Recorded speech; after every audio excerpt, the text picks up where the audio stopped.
마가복음 15장 1절에서 5절까지의 말씀입니다. 마가복음 15장 1절에서 5절, 제가 먼저 1절 읽겠습니다. 새벽에 대제사장들이 즉시 장로들과 서기관들 곧 온 공회와 더불어 의논하고 예수를 결박하여 끌고 가서 빌라도에게 넘겨주니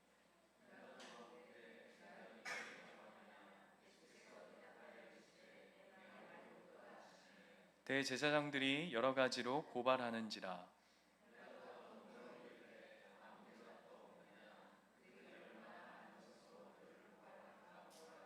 같이 읽겠습니다. 예수께서 다시 아무 말씀도 대답하지 아니하시니 빌라도가 놀랍게 여기더라. 아멘. 유대인의 종교 지도자들이 예수님을 십자가에 이렇게, 그리고 오늘 이 장면에서 우리가 14장의 말씀을 살펴본 것처럼 예수님을 죽이려 하는 그 죄목이 뭐였냐면 대표적으로 그게 신성모독죄였죠. 기억하십니까?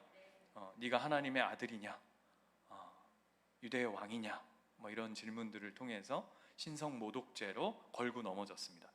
그런데 우리가 14장 그리고 오늘 읽은 말씀을 보면 예수님이 신성모독죄가 아니라 지금 가장 신성을 모독하고 있는 자들은 그 유대 지도자들, 당사자들이죠. 그죠? 이 무지함의 끝판왕입니다. 무지함의 끝판왕. 하나님의 아들이신 예수 그리스도를 오히려 신성모독이라고 올감해서 뒤집어 씌워서 그 하나님이신 예수 그리스도 앞에 오히려 신성모독의 죄를 범하고 있는 모습. 그리고 드디어 오늘 15장 1절 말씀을 보시면 예수님을 빌라도에게 넘기는 장면으로 오늘 15장 이야기가 시작되어집니다. 14장 64절 65절 말씀을 보시면 오늘 이 유대 지도자들, 산헤드린 공의회 사람들, 지난번에 산헤드린 공의회가 어떤 역할들을 하는지 한번 충분히 말씀드렸던 것 같아요. 그래서 14장 64절 65절을 보시면 이미 그들 안에서, 산헤드린 공의회 안에서 예수님에 대해서 어떤 결론을 내렸냐 하면 64절 보시면 그 신성 모독하는 말을 너희가 들었도다. 너희는 어떻게 생각하느냐 하니 그들이 다 예수를 사형에 해당한 자로 정죄하고, 그죠? 어떤 사람은 그에게 침을 뱉으며 그의 얼굴을 가리고 주먹으로 치며 이르되 선지자 노릇을 하라 하고 하인들은 손바닥으로 예수를 치더라 라고 오늘 본문이 이야기하고 있습니다.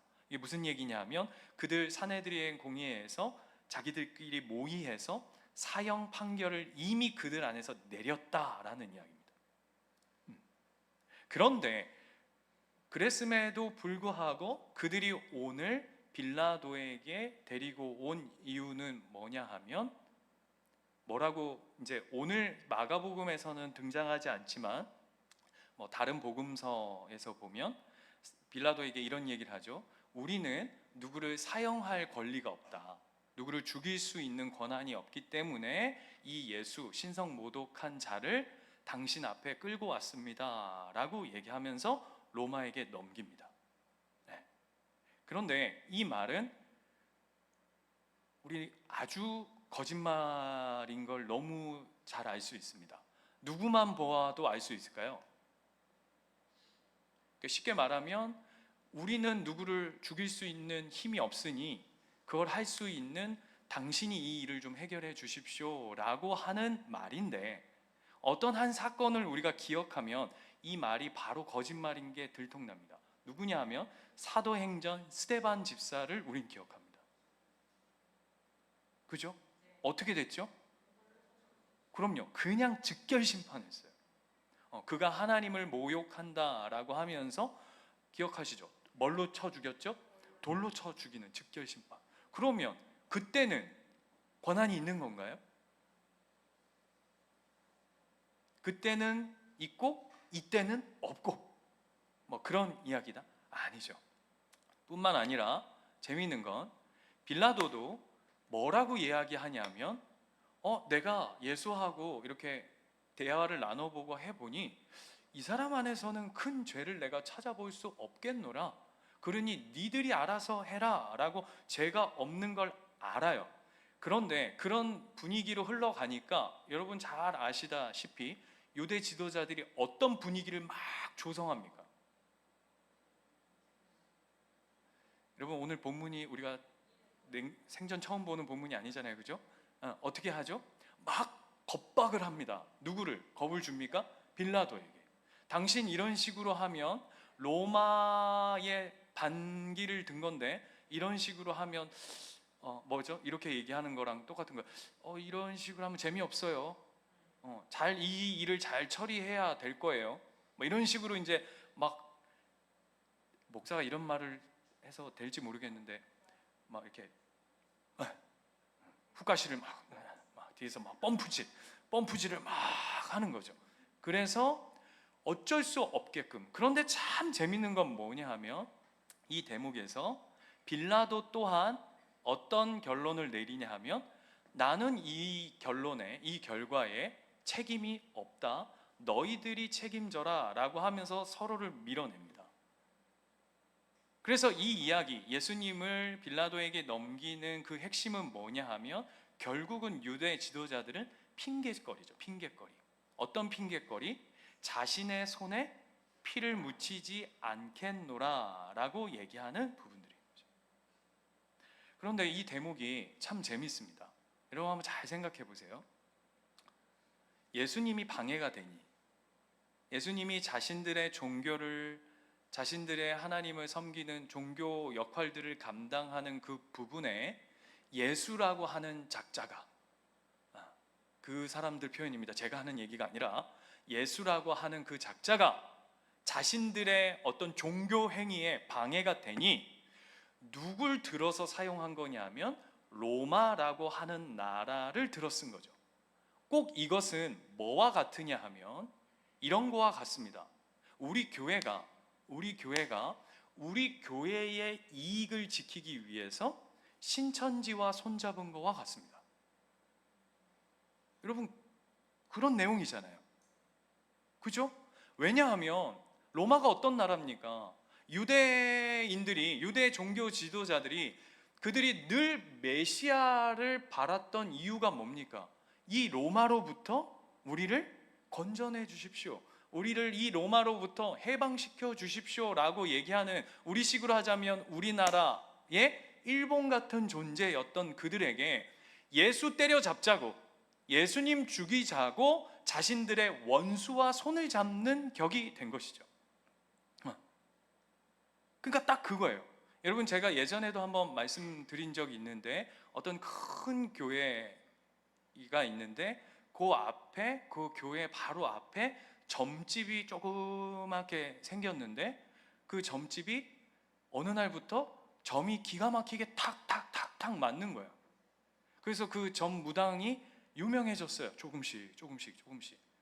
그러니까 그 큰 교회에서 권사님들이 야, 교회 앞에 이런 점집이 이렇게 흥왕한다는 게 이게 말이 되냐? 그래서 뭘 시작하셨다고요? 기도도 그냥 기도가 아니죠. 어떤 금식 기도란다. 어떤 기도? 금식 기도가 시작된 거예요. 그래서 권사님들이 그 교회 권사님들이 못 이가지고 막 주님 저 무당집이 문 닫게 해주십시오. 그 다음에 뭐라고 기도했을까요? 점이 픽살나게 해주십시오. 막 이렇게 기도한 거죠. 안 맞게 해주십시오.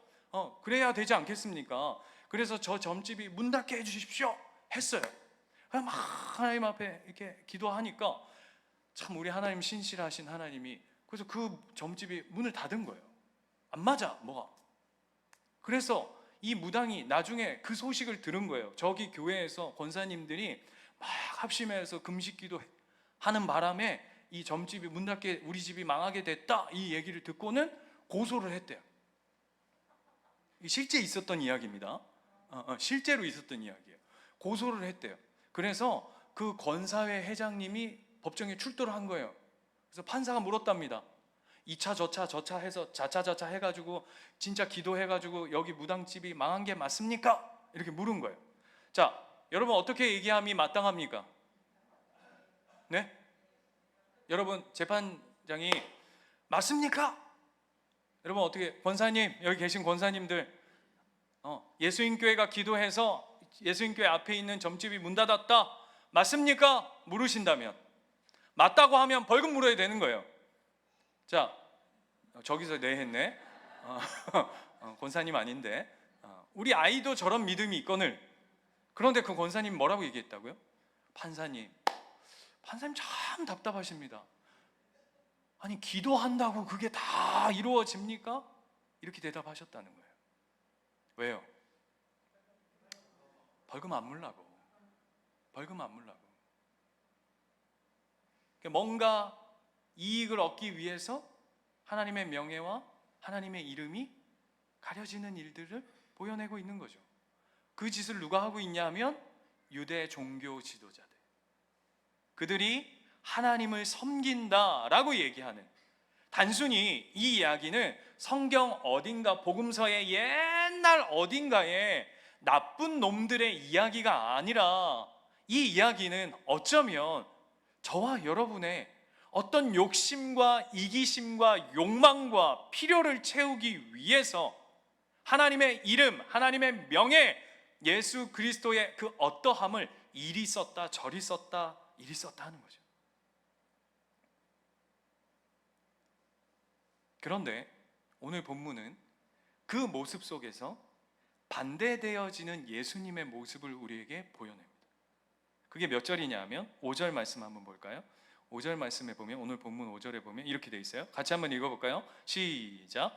예수께서 다시 아무 말씀도 대답하지 아니하시니 빌라도가 놀랍게 여기더라. 예수님이, 빌라도가 신문을 막 합니다. 네가 진짜 저들이 얘기하는 것처럼 유대의 왕이냐? 이렇게 물어요. 그랬더니 예수님 뭐라 그러시죠? 네 말이 옳도다 라고 예수님이 어떻게 하시냐면 정면 돌파를 하세요. 다시요, 예수님의 모습 속에서 예수님이 이렇다 저렇다 변명하는 게 아니라, 자기의 어떤 변호하는 것이 아니라 네 말이 옳도다 라고 얘기하시면서 정면 돌파하신 이후에 그 다음에 뭐라 그러냐면 5절부터 아무 말씀도 없으셨다라고 얘기해요. 무슨 얘기냐? 변호를 하지 않으시죠. 입 다무셨다는 얘기예요. 침묵하셨다는 이야기예요. 이게 영적인 의미로 이 의미를 가지고 있죠. 이사야 53장 7절. 여러분, 이사야 53장은 너무나도 유명한 장이죠. 고난받으시는 예수 그리스도 그 종에 관한 예언의 말씀인데요. 그 53장 7절을 보면 이런 말씀이 있어요. 왜 예수님이 그 빌라도의 신문 앞에서, 이 재판 앞에서 왜 아무런 변호를 하지 않으셨을까? 라고 질문했을 때 7절 말씀을 보면, 53장 7절 한번 띄워주시겠어요? 그가 곤욕을 당하여 괴로울 때에도 그의 입을 열지 아니하였으며 마치 도수장으로 끌려가는 어린 양과 털 깎는 자 앞에서 잠잠한 양과 같이 그의 입을 열지 아니하였도다 라고 해요. 이 이사야 말씀에 예언하신 그 어린 양, 그래서 털 깎는 자 앞에 잠잠한 양과 같이 예수님은 자신을 변호하지 않고 침묵하시며 묵묵히 십자가의 길을 걸어가시는 거죠. 그런데요, 이 영적인 의미 하나만 있는 게 아닙니다. 두 번째 중요한 메시지가 있어요. 그게 뭐냐 하면 1절로 다시 한번 넘어가 볼까요? 본문 1절로, 마가복음 15장 1절로 가면, 새벽에 대제사장들이 즉시 장로들과 서기관들 곧 온 공회와 더불어 의논하고 예수를 결박하여, 여러분, 이 예수님께서 대제사장의 뜰과 그리고 빌라도의 재판과 이런 모습들을 우리는 숱한 영상들을 통해서 많이 접하셨을 거예요. 어떻게 가시죠? 예? 여보세요? 보셨잖아요. 많은 예수님의 일생에 관한 많은 영화들도 있고 드라마도 있고, 거기에 보면 이 예수님의 마지막 십자가상의 모습들이 어떻죠? 굉장히 초라하고 비참하고, 아까 우리가 14장에서 본 것처럼 침뱉음 당하고 사람들로부터 뺨을 맞고 모욕당하고 수치당하고 이런 모습 속에서 가시면서 오늘 빌라도 앞에 서서 한마디 변호하지 않으셨다라고 하는 건 어떤 영적인 의미를 동일하게 가지고 있냐면, 예수님은 세상의 재판을 받고 있지 않다라는 고백을 가지고 있는 거예요. 세상 인간에게 받으시는 재판이 아니라 지금 예수님은 빌라도 앞에 서서 재판받으시는 분이 아니라 지금 이 자리에 누가 계신 걸로 예수님은 그 길을 걸어가시는 거죠? 하나님 앞에서. 하나님 앞에서 심판받으시고 하나님이 재판장이신 그분 앞에 세상의 신문과 세상의 질문과 세상의 숱한 이야기들 속에서는 침묵하시는 거예요. 왜요? 나는 세상의 재판을 받고 있는 게 아니라 지금 하나님 앞에 있습니다 라고 하는 고백이 이 안에 담겨 있는 거죠. 결국 여러분, 우리가 십자가의 길을 걷는다, 십자가의 좁은 길을 걷는다, 예수님을 따라 살아간다, 예수님을 섬긴다, 내가 교회의 집사로, 성도로, 권사로, 목사로, 전도사로 살아간다 라고 하는 그 고백의 핵심은 뭐냐면, 숱한 이야기들이 있지만 다 필요 없고 한 가지죠. 예수님 보여주시는 거예요. 뭐예요? 하나님 앞에서 삽니다 라고 하는 거죠. 예수님 그거 보여주시는 거예요. 예수님이 변호하실 수 없나요? 예수님이 이런 지금 이 비참함과 초라함과 이 형편없는 불법과 모욕과 모순 속에서 그럼에도 불구하고 아무런 말씀 없이 그 묵묵히 십자가의 길을 걸어간다는 건 다른 게 아니라 내가 하나님 앞에 있습니다 라고 하는 고백인 거죠. 제가 며칠 전에 저희 집 주인분이 전화를 하셨어요. 이제 이런저런 얘기를 하시다가 제가 이제 그분 구체적으로 얘기하면 그분 욕하는 거가 되니까 구체적인 내용은 나중에 따로 들으세요. 그런데 핵심이 뭐냐 하면 비상식적인 걸 이제 요구하시는 거예요. 그래서 제가 그건 좀 힘들 것 같습니다. 그랬더니 예, 됐습니다. 이게 이제 약간 마음 상했다 이렇게 표현하시더라고요. 그래서 이제 제가 저희 집 지금 이런데 갑자기 버럭 막 화를 막 내시는 거예요. 그러면서 난 못 고쳐줘요. 제가 고쳐달라 한 게 아니었거든요. 못 고쳐줘요. 내가 진짜 목사님이 다 고장내놓고는 막 귀가 따가울 줄은 막 소리를 제가 한참 들고 있다가 지금 다 소리 지르신 거냐고. 근데 왜 이렇게 화가 나신 거예요? 그랬더니 지금 제가 화가 안 나게 생겼어요. 막 이러시는 거예요. 여기서부터 그때부터 이게 그 배꼽 아래쪽부터 이렇게 쫙 이게 올라오는데 계속 제 머릿속에 불쌍하다 이런 마음이 들었어야 되는데 이 목사가 믿음이 없어서 어떤 생각이 들어오냐면 내가 목사만 아니었으면 이게 목사만 아니었으면 이게 막 올라오는 거예요. 막 목사만 아니었으면. 그래가지고 너 진짜 예수. 그러면서 제가 어떤 생각이 딱 드냐면 날 무시하는 것 같은 거예요. 그리고 꼭 전화하면 뭐라고 시작하시냐면 목사님 이렇게 시작하거든요. 사람 환장하게 하는. 그리고는 이제 나름 이제 꺼트리고 이제 했는데 나중에 이제 정신이 돌아오셨는지 사과하셨어요. 미안하다고. 그리고는 이제 끊고 며칠 전부터 이제 이 말씀을 묵상하는데 하나님이 저한테 어떤 마음 주시냐면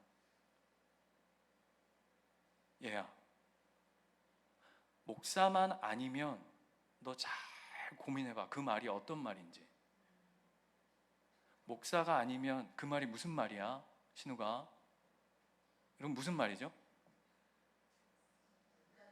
반대로 얘기하면 내가 하나님만 아니면이잖아요. 그죠? 여러분, 이 말이 얼마나 무서운 얘기인가를 제가 섬뜩 느꼈어요. 내가 하나님만 아니면 내 승질대로 하겠다, 이 얘기잖아요. 근데 하나님 저한테 뭐 어떤 마음을 주시냐면, 너 나를 띄고 나를 제끼고 네 인생이 논해지니? 네 인생에 하나님 없이 설명되는 게 있니?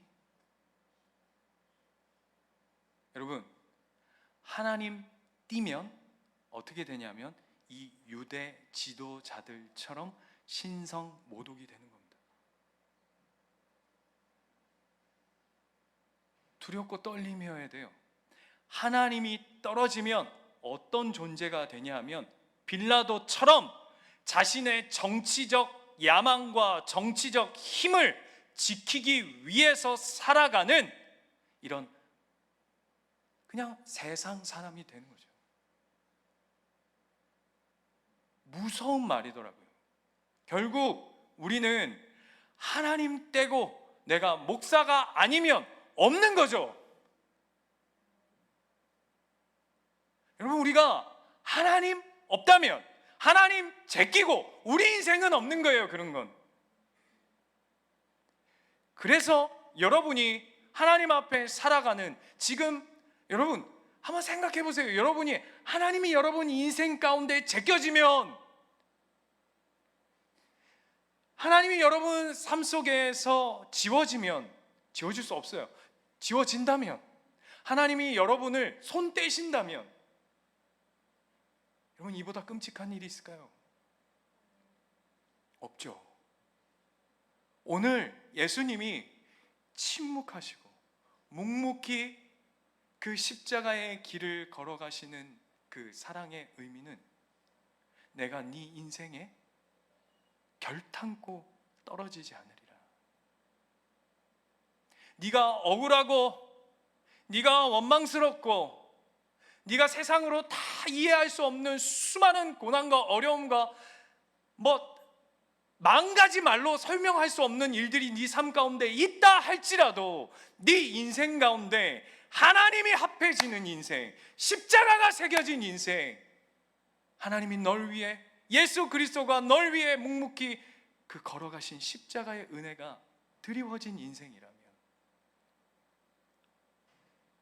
우리는 기뻐하고 감사하고 오늘을 하나님의 은혜로 감당할 하나님의 자녀고 하나님의 부르심인 줄 믿습니다. 오늘 그 이야기 하는 겁니다. 사랑하는 예수인교회 가족 여러분, 성도님, 저를 비롯해서 우리 모두가 한날 한날이 하나님 앞에서